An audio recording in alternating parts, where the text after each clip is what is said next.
Hey, hello everyone. This is Kirti Mutatkar, President and CEO at UnitedAg, and I welcome you to this episode of This is Ag, my insightful conversation with AJ Cisney, the General Manager at Rancho Guadalupe.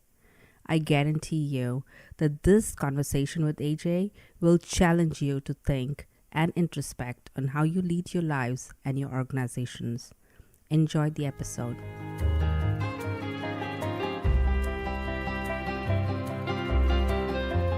AJ, I have known you for 12 years now or more. I think 12, 15 years. And I feel every time that we work together on any projects or work together all these years, you've actually challenged my thinking in a certain way. And my style of leading UnitedAg and my style of leading my team has changed because of you. And the way you approach things from your approach to decision making and your approach to solving problems has been really inspiring for me, and I've learned from that and I've grown from that. And part of the growth at UnitedAg that has happened, so we've tripled in size, right? Since we've taken over 8 years ago, I attribute a lot of that to you. So AJ, can you tell me, is there a reason why the way you are, who you are? What is your story? Why is AJ, and what does he bring to the table? Well, I appreciate you saying it and bringing it up in that context of, the success of the organization in the last, 8 years since you've been the CEO. But I would kind of cut it off right there, and I would turn it back to you because, my style doesn't work very well without the strong leader on the other side. Truth be told, I'm really not that creative. Situations that present themselves, for me personally, I need the right person on the other end of the conversation to get the outcome. Working with you has been a pleasure. And, so it's the team. It's not my style versus your style. It's, both of our style. So I would say, in looking at that, it's important in business and in life to surround yourself, one, with people that challenge you, but also people that are like-minded. So it's not being the same, but being like-minded and willing to have the difficult discussions in a very constructive way is what it's all about. So do you think it's the value system, right? So I think the reason you and I aligned, very different styles. I'm a very reactive person, and I very different way of leading, and you have a very thoughtful way of leading. But the reason the two of us are aligned and work very well together is our value system. And that's important when we're leading someone, understanding who we are. And as long as we're true to who we are, then it's just two different styles making that decision. Isn't that true? Yeah, that's really all it is. I mean, that would be correct. In the last almost decade of us working together, more closely like we have, I would say that our value system is very much in alignment. So, back to, surrounding yourselves with, again, people who will challenge you, but are like-minded. I think that's important, is having a similar value system. When you look at Rancho Guadalupe and what you do at Rancho Guadalupe, what are some of these things that you bring to the table there, and how do you can you give us an example of, because one of the things I'm doing with this show, This is Ag, is for somebody outside of agriculture, what are some of the lessons that they can take away from agriculture and tweak the way they lead, right? It's a very different industry, and we have really great leaders, and we take a very different approach because of who we are and what we do in agriculture. Can you kind of relate that back to what you do at Rancho Guadalupe? Yeah, absolutely. I think a lot of times people confuse leadership with you are the one that has put your stamp on something. I don't believe that to be true. I think that, at every level of management, we have to make sure that everyone has buy-in, right? And so it's absolutely not top-down leadership. It isn't bottom-up either. I think it's the bottom and the top coming together, understanding what we're trying to get done, what we're trying to accomplish, So when looking at the COVID and when that we first had, this was March 2020 or April, May, June, when we didn't know what was happening. And I remember at that point what you did for your employees and for Rancho Guadalupe, that was, you kind of took a stand and took an innovative approach to fixing some of these things. And you saw an impact of that. You had very less cases and employees came into work, and you managed that very well. And part of that playing into was that because you had that relationship or the trust with your employees and what you did, and how did you manage all that?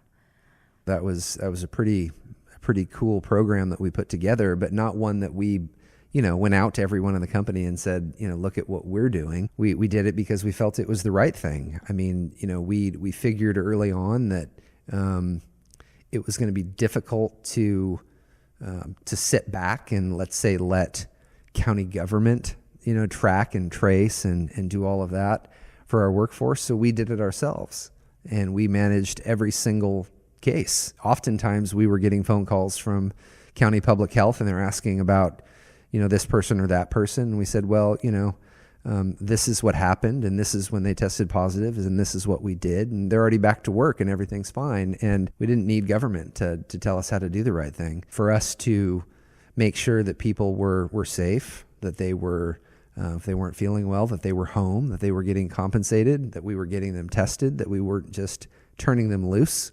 I know, not all companies handled it the same way. We felt that it was, again, the right thing, and also was going to keep more people healthy and working. Somebody just recently asked me, what did UnitedAg learn from this COVID situation, right? One of the things I told them was it showed the importance of trust, and it showed the importance of relationships. It showed the importance of empathy, because you had to have all that with your employees. Everybody reacted very differently to this. Some people were fearful coming to work. Some people were not. So you had to really be okay with any and every scenario out there, right? And trust people that they're doing it for the right reasons, and go with that. And you saw that actually was strong from a membership standpoint, from employee standpoint. It really had an impact. We had a situation where, the workplace changed overnight. We had to figure out how to still get the work done, but, do it in a different way. And in some cases, people working from home. And I don't think we've ever had anything happen quite in this way, to where what was going on with our employees was also happening in the community and happening to their children. And then we have these situations where now it's not just about the person who works for Rancho Guadalupe or Point Sal Packing being ill, but was their child impacted? And do they now have to stay home because their child is home and can't go to school or can't go to daycare or what have you? We've never experienced anything like this, not even anything close. And so it took a unique approach. Looking back on it, I don't know that we would have changed any of it. Right. Even when we at UnitedAg offered the mental health benefit, we said we will offer it at zero copay, nothing going to deductible. We said we'll take on the expense, and for a year or two offer this. I remember you being very engaged in that, because the impact that this had, everything, right? Anxiety issues and mental health issues we saw across the board. This was crazy. And helping with that from an employer standpoint, you had that impact on your employees, and I'm sure they'll the loyal employees and stay true to what you do, and that comes back again as from your business standpoint. Any thoughts on that? Well, before the pandemic, I think that there was another pandemic that was going on, is still going on, and that is the attention to mental health. I think that we have not done nearly enough as a society to address that, and certainly in healthcare, it has been, we're kind of slow to adopt. So I felt that way before the pandemic happened, and I certainly felt even more passionate about it after the pandemic, knowing, the isolation that happened, and certainly with, all of us that have kids, they were home and they weren't in school, and just the social fabric of the country was in such jeopardy. But again, to go back to it, I felt this way before the pandemic happened. And so when the opportunity arose for UnitedAg to kind of take this leadership position and offer this to everybody, it was amazing. And you said that, you were hopeful that people that had the opportunity to use this service would be, grateful for it. We didn't do it for that reason, but I'm sure if one person was helped, it's worth it. And I say that, that's kind of cliche, but there are a lot of people that were helped by this. What you said there, where sometimes some of the decisions, like we said, we've made some decisions, and the outcomes of that decision, it's not driven by getting that gratitude back or getting that kudos back or it's not for our egos that, oh, I did this great by someone, but it is sometimes the mere fact of doing good by someone, that's enough. And that's what we were trying to do in that situation. Yeah, I know at the time there were a number of different initiatives that we were looking at, things that we could, that we could pilot and put out, as an additional benefit. But it was pretty clear. We were lucky, if you want to call it that we had both the issue and the timing, and it just made perfect sense. There was no other direction for us to take at that point. I don't feel it was so important. And, for everything you've heard, if you're paying attention, over the last couple of years, that situation is certainly not better. The mental health situation. And so I'm just really proud that we were able to impact, if just a little, some positive impact out there. Even if you make a very small dent and we create those trails for others to follow, that's success, right? Because you are laying out a path that somebody else can walk on later and go further than we have been. But we have actually at least taken the initiative to create these trail maps for others to follow. Yeah, great strides start with small steps. You don't set out to have some great achievement. You set out to help. So do you think from your role as a chairman and from UnitedAg, like I said, we've tripled in size and we've financially done very well. Do you think some of these things that we've talked about makes from a financial sense as being, even from what you do as your role at Rancho Guadalupe, how much of that is, because somebody listening in might say, okay, this is all well and good, but does it really, when I talk about profits, is this something I should be focusing on? What would you say to that? Well, I guess I would say there are things that you can afford to do, and there are things you can't afford not to do.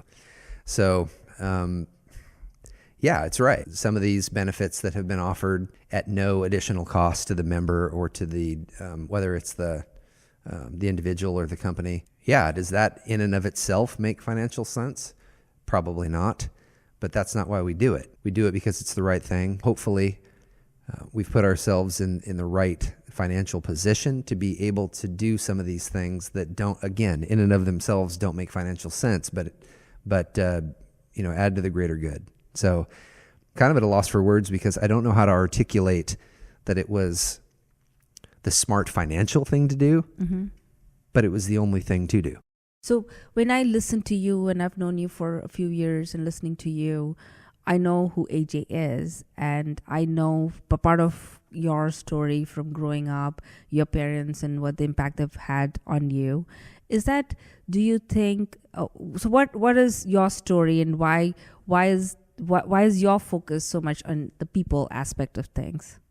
My connection to the industry goes way back. Started with my grandfather, being in the ag chem side of the business, of the industry.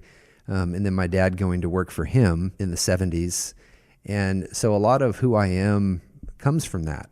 And when it comes to doing right by your employees and being employee-centric, I learned that from my dad. And, I don't talk a lot about this, but, it really all goes back to a story that I'd like to tell. Back in the 70s, there was quite a movement going on with organized labor in agriculture, fighting for worker rights.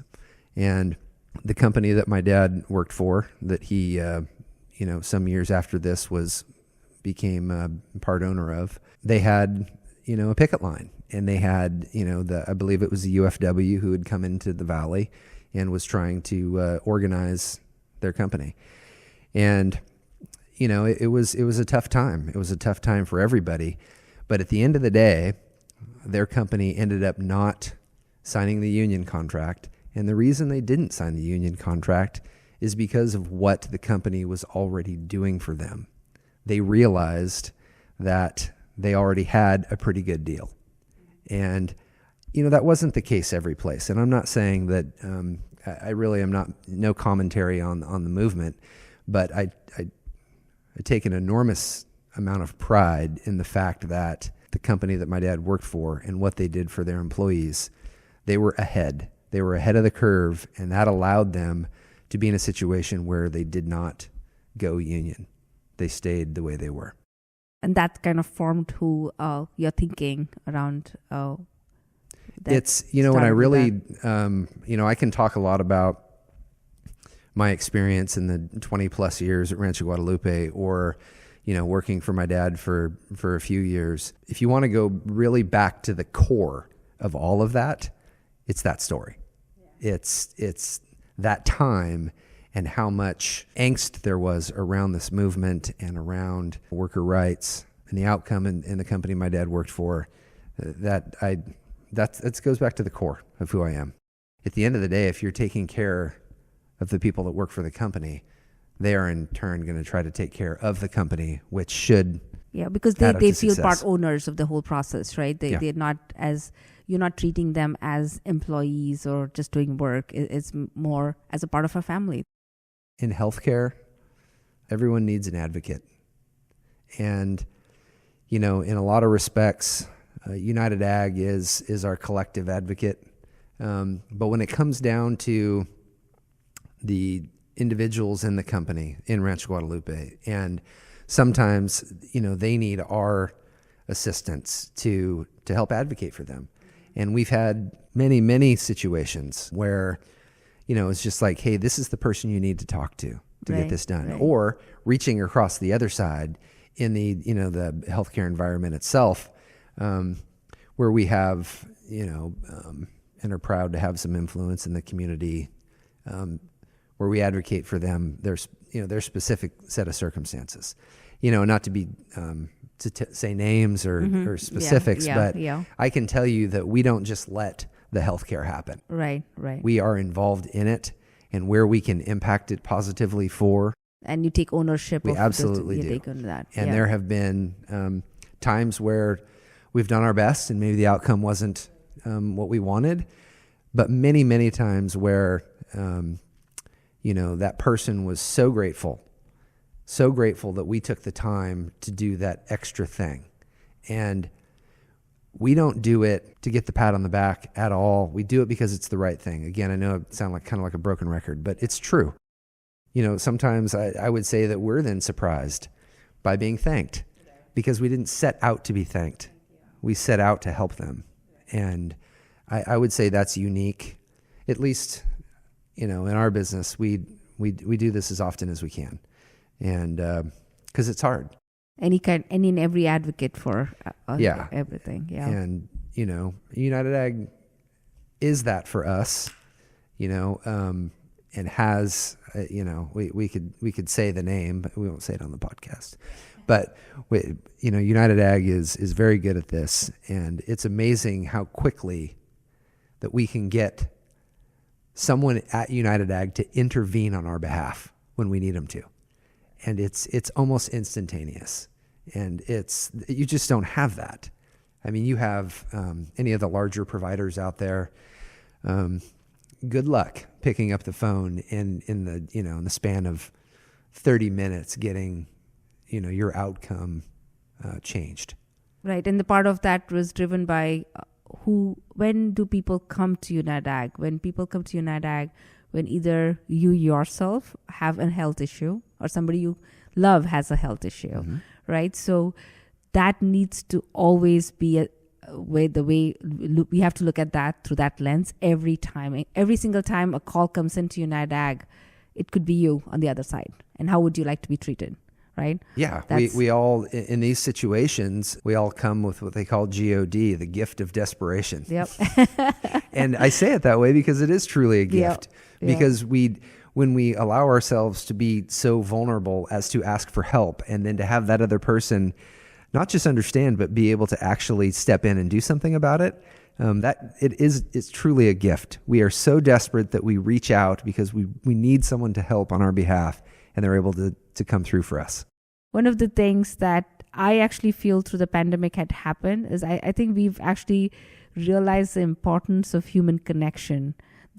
Because yes, we do the Zooms and we do this and whatever, but we actually crave and we need that human connection. There's no question about it. And if, the last 2 years have taught us anything, we do crave that connection. And I honestly, I hope and I pray that we've not lost this time in our lives. Meaning, I don't want to call it the lost generation, but it is so different than what we are used to and that we've all lived through. I mean, those of us, and I count myself as one who's been on this earth long enough, this is 180 degrees different from anything we've experienced. And I really do hope that we can get back to that connection. But I don't think you can truly get to where you need to go in any situation until you see the other side of it. And I think that right now we are witnessing the other side, and we now have the proper perspective to get us back to understand how important that connection is because of what's been lost in the last couple of years. That's true. That is so true. I'm looking at the lessons learned and what did that teach us the last 2 years, and looking at it from that perspective, it has taught us a lot. You don't know what you have till it's gone. Yeah. And I think we've lost a lot in the last couple of years. But back to what we were just talking about, until you truly understand what it means to lose it, you can't truly appreciate what you had. And I think most of us, I think, are wanting to get back to that, do it in a safe way, a smart way, a reasonable way, and get back to that connection. One of the other things, AJ, when we worked together, one of the things that I really appreciated about you was for any decisions that we made or anything we worked on, you had a very proactive approach versus a reactive approach on things. And you always made me think through the other side of things. So when I reacted based on what I knew, you said, let's put ourselves in the other person's shoes and let's understand what's driving that other person. Why is that person reacting a certain way? Maybe it's something else. Let's try to understand that. That has been something that I've learned from you. I think you have to understand before you're understood. I could say that this is some amazing strength of mine, but truth be told is I don't like confrontation very much. And because I don't like confrontation very much, I want to understand what both sides have to say. And, so it works out that it's a strength of mine, but I come by it naturally. I'm born with this. And so I want both sides to feel like they're being heard, and that although the way forward at the end of it may be, more one-sided than the other, both sides feel like they, had a seat at the table, and they were heard. So I think that's, really where it comes from for me is, again, not some amazing strength that I have, but it's just who I am. I don't want, I want people to feel like they're being heard. That's interesting you say that, though, because some people might see that as, when I say, oh, this person doesn't like confrontation, that might be seen as not a strength but a weakness. But you've taken something that you inherently have and you said, I'm going to use this as a strength. This is my strength. This is not something as I see as a weakness. It's more a strength for you. Yes. And I'm trying to think of, as we're talking about this, kind of some examples, but I think I've, all throughout my life, more often than not, in these situations, both sides feel like, they've been a part of the solution. And so it's not a zero-sum game. It's not about winners and losers. It's about what's the best way forward. It's about the right thing. It's about the fair thing. It isn't about what one person wants versus the other. And to be perfectly honest, sometimes this is challenging for me. And it's, if I'm being honest, some relationships that could be stronger in my life, because for me, it's about what's the right thing? What's the fair thing? And maybe not sometimes what one person who may have felt that you should have been loyal to them wanted. It's like, well, I understand what you're saying, but there's a little piece of the other side too. So we've got to kind of talk about this. So, personally, I've come up short a little bit, in certain circumstances, because I have a unique inability to just go with the one side. Yeah. I almost can't do it. And so it can be challenging for me. Somebody might say you have to blindly follow me, AJ, because I can't do it. Now, if I'm working real hard at this skill, I'm going to take that person who's asking for blind allegiance and somehow get them to the finish line, thinking that, that existed to some degree, but we still have this other, component from the other side to bring across. Because again, rarely, I guess it happens, but rarely we're in any situation where one side is 100% right and the other side is 0. Like there's something that we can tie, a common thread we can pull across. Right. And then there's something the other person who might be making or have a certain mindset, they do have some things that they say which are actually true, and you should be following those, right? So sometimes we discount. If I say, oh, this person is this way, so I'm not going to listen to anybody that person says, because I've put you in this bucket that I'm not going to believe in anything that you say, and I have AJ in this other bucket, and I trust everything that AJ says. Both sides are flawed a little bit of looking at that, because there could be some days that AJ might say something might not be right, or somebody else might say something which is true and right, and we fall in that mindset where we follow kind of based on one of the two things, or maybe what we know that person to be, right? There's two sides to that. So the one side is, the first side, you can lose your message because of the way you say it, right? Sometimes the message gets lost because of the manner in which it's delivered. It's said, yep. That has the flip side too. Right. That you sometimes on the other side of it, well, I say the flip side, I guess it's the same point from the other side, is the other person says, this person is, unreasonable, and they're losing their temper, and they're saying these things. And so you just discount everything they say, which isn't fair, because there is something in there that we can all agree on, right? It doesn't feel that way in the moment, for sure, but that's what it is. There aren't too many situations where there isn't something that we can grab from both sides of the argument. I choose to believe that people are inherently good. We all have our moments of failure and weakness, but people are inherently good. If you are someone who thinks that people are inherently bad or inherently evil, or coming at things for, their own self-interest and, the cynical side, I guess, right, then you would approach this totally differently. Right.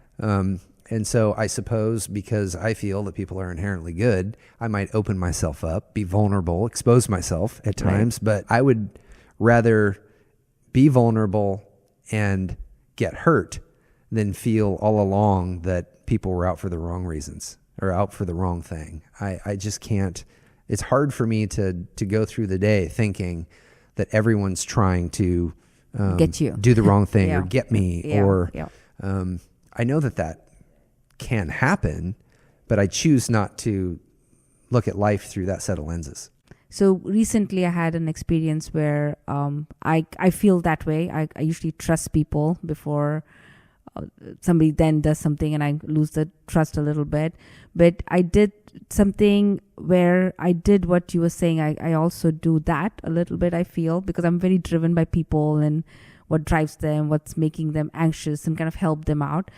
But the outcome was not what I'd intended. But then I was reactive for like maybe half an hour or 1 hour. I'm like, oh, I'm not going to ever be like this ever again, right? But when you think back and you say, the next person who comes in, and I'm going to change my ways because this other person did not act the way I expected them to act, then that's not fair to everybody else who's going to come into my life later, right? Because then I'm not... And it's against who I am, and I'm going to come across as fraud, and it's going to make me anxious, and your mental health and all those issues will come up because I am not going to be true to myself, and that's not going to be, that creates all the mental health issues that we've been talking about, really. I think it's important that we are able to trust. And again, and yes, when you open yourself up and when you're vulnerable and you get hurt, it really hurts. And you have that moment, right, where you question, why did I do this? I should stop doing this. But having that trust in others and the enormous amount of good that can do is just so much bigger than that moment where someone takes advantage of that trust or takes advantage of your vulnerability. And so are you going to change the way that you approach this over the one when the previous 10 or 20 or 50, worked out? I think oftentimes, these situations, they say as much about us as anything, right? Because it's always about how we react. And as long as, and kind of like you just said, you kind of caught yourself, right? You said, okay, well, I'm never going to do this again. And then, you calm down and you're like, no, I'm going to keep doing this because it's the right way. So I totally understand that. We've all been there. I just wanted to thank you, AJ, for everything that you've done at UnitedAg and your leadership. And I know what you do at Rancho Guadalupe. And just like I said, takeaways from me, which are the takeaways for the listeners, is being true to our value system, taking an approach where you're trying to understand the other side, being really listening with the intent of truly understanding, which sometimes that gets lost, and really trying to see why somebody's coming at it from a certain standpoint and understanding that and working together. I think that's success. So thank you for your leadership and thank you for your time today. Well, thanks for having me. Just can't wait to see what's next.